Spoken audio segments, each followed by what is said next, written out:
Definition 19.1 is going to be a continuation of example 19.1, and it's going to define for us the logarithmic function.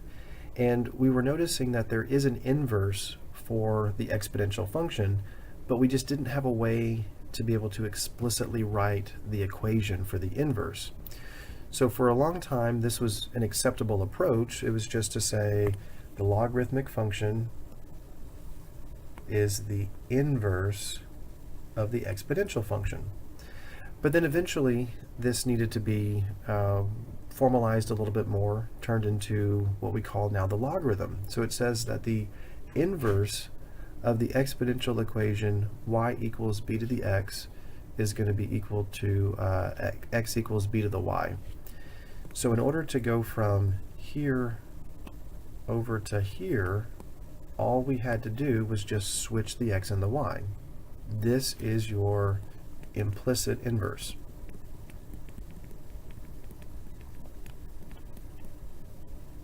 So what the rest of the definition is going to give us is how to create the explicit form of the inverse. It says the logarithmic equation y equals log base b of x is defined to be equivalent, key word there, equivalent to the exponential equation x equals b to the y. And then after that it gives us several restrictions, really requirements. X has to be greater than 0. That represents the domain of your logarithmic function. And then b being larger than 0 and b not being 1, that's the requirement on your base. That's the same requirement we had on the base of a exponential. So there is a huge connection here between exponential functions and these things called logarithmic functions. And probably the most important connection here is the ability for them to be represented equivalently. So the big takeaway from this definition is the following.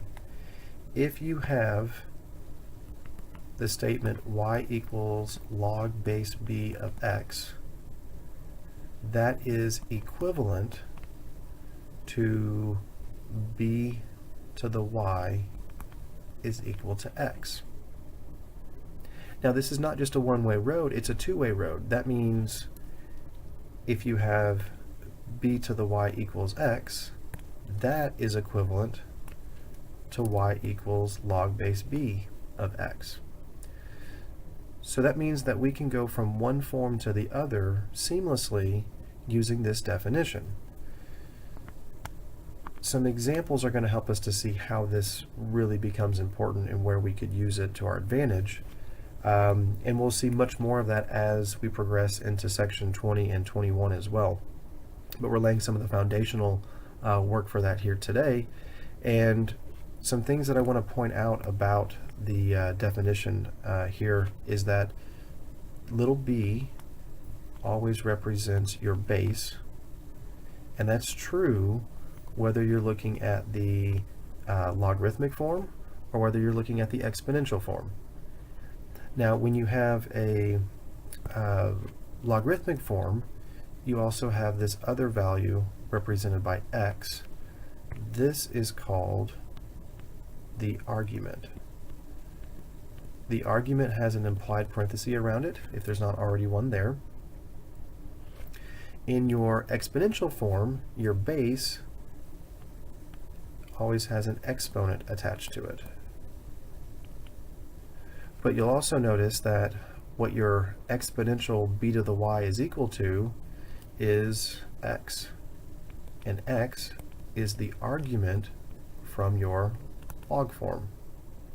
And then if you look back at the log form, you have your log statement, log base b of x, which is going to be equal to y. And y represents the exponent from the exponential form.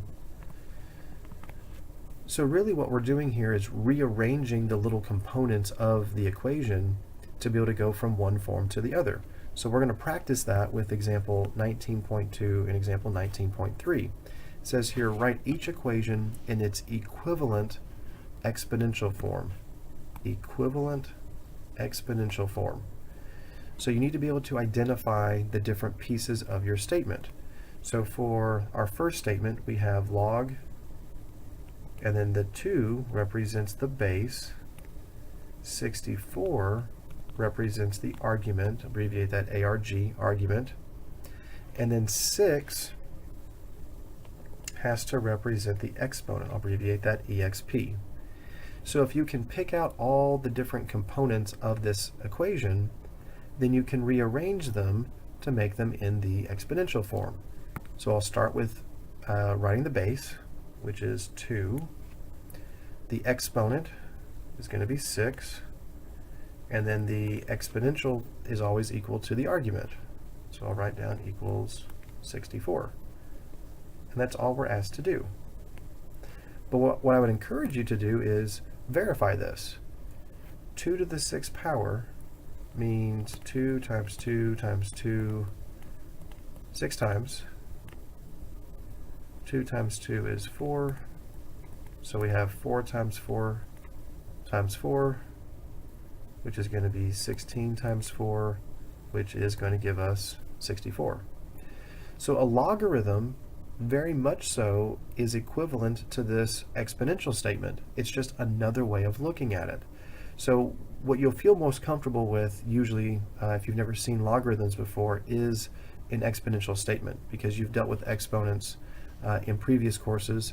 So you'll feel more comfortable with understanding what this statement means if you convert it into the exponential form.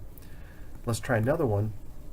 Here with part B, we have 3 equals log base b of 27. Our base is little b, the exponent is 3, and it's equal to the argument 27. So we have b to the 3rd equals 27. We're not solving anything, all we're doing is just writing the equation in its exponential form. And the last one like this, we have log base 5 of 125 is equal to y.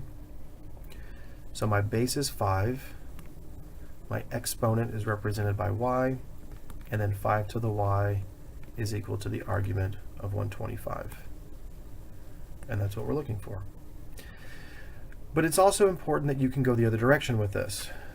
Example 19.3 says, write each equation in its equivalent logarithmic form. So going the other direction, we need to be able to outline and diagram all the different components within the exponential statement that we're provided with. For part A, the 5 represents the base, 4 represents the exponent, and then 625 represents the argument. So when we go to convert this into a log form, I always start by writing log. The base gets written as a subscript, so I'll put that just a little bit below the general writing line there, so a subscript. And then 625 is going to be the argument, and you have the option of putting parentheses around it or not. You don't have to if you don't want to. And then it's equal to the exponent, which is 4.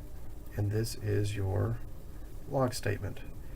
And while I'm thinking about the parentheses there, we can go back and we could input parentheses around all the arguments here on example 19.2.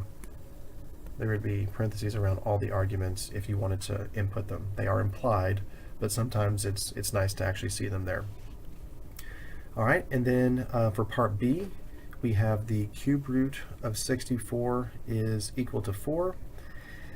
Now the trouble with this is that this statement is not an exponential statement. This is in radical form.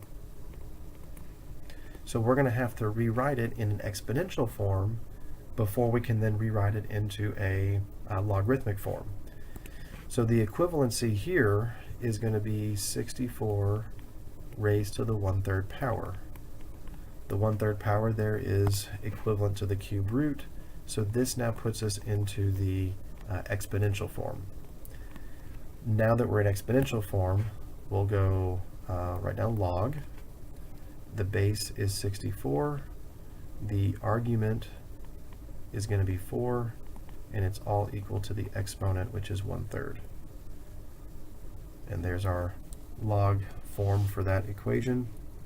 And then our last equation is already exponential, so I'll go ahead and write log. In this case, the base is represented by little b, the argument is 343, and it's going to all equal positive 3.